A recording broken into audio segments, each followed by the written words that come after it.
Well, good evening. We're here in Kourou, French Guiana, and for the very successful launch of VA267 mission.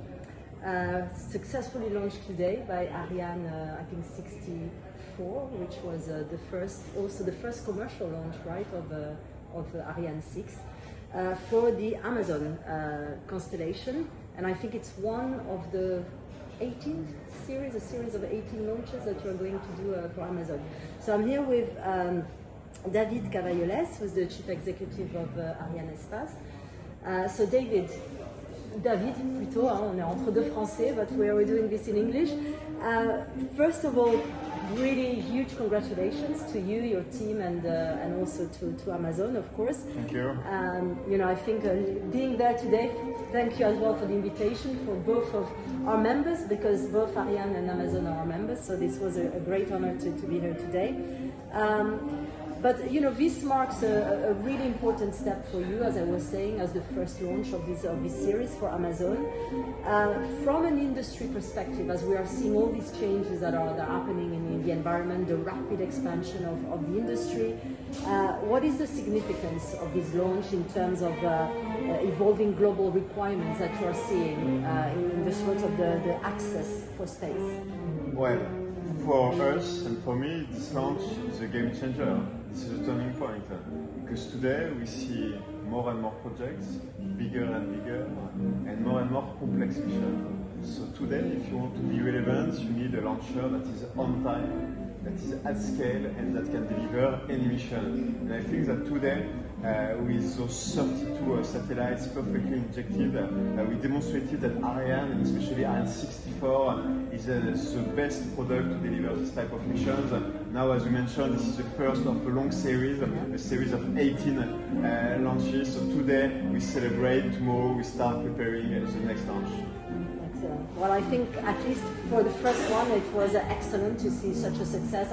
Really, from beginning to start, we even had a wonderful weather, so like all the conditions were there to see. Yeah, it was perfect. The first data we got are very positive. Of course, tomorrow and then next week and so on, we will deep dive into the analysis. We'll understand in details how the launcher behaves, and if needed, of course, we'll fine tune before the next launch. But in any case, this is extremely positive.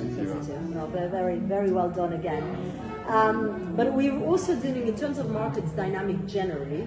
We're really seeing the number of constellations that is driving new demand, you know, for Europe on launch services, particularly in terms of frequency, flexibility, reliability, as you were saying. How's the launch sector evolving? You know, more generally to meet these requirements. What are the implications that you have, you know, for Europe's position in particular in the global space, in this kind of race for space, you know, race to space? Yeah, I think that for us this is a huge opportunity. So now that we have a reliable launcher, a highly performant launcher, of course our main challenge is to ramp up as fast as possible. For the moment, with the 6 launches of Ariane 6 in 1 year and a half, we are delivering the fastest ramp up ever for an heavy lift. So this is a first achievement, but of course this is not the end of the story.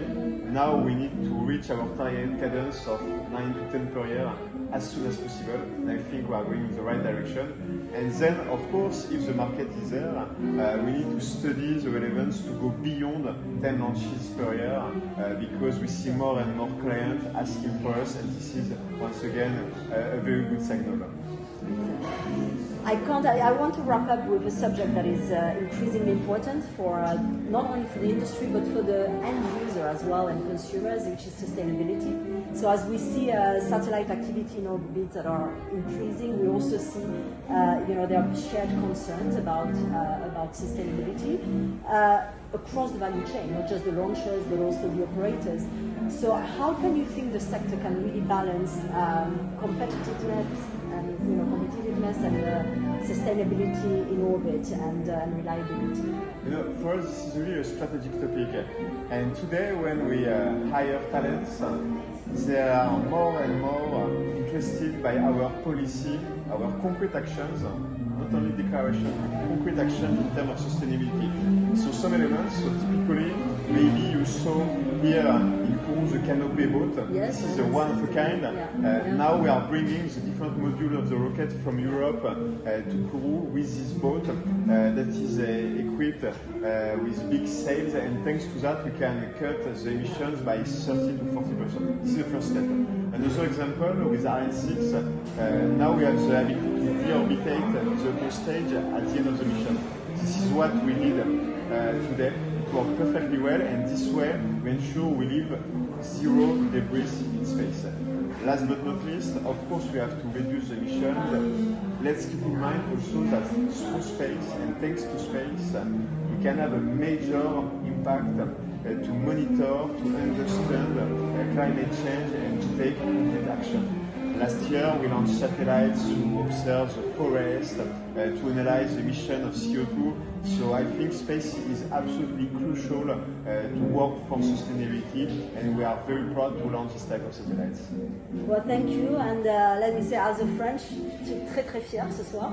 So congratulations, and for Europe, I think this was a great moment, but also a great moment because of the current geopolitical situation. I think to see a European company launching, an American player to provide services globally, I think this is what it's all about. Very smooth and fruitful partnership, and this is a key point. Yeah. Thank you very much, and merci beaucoup. Merci.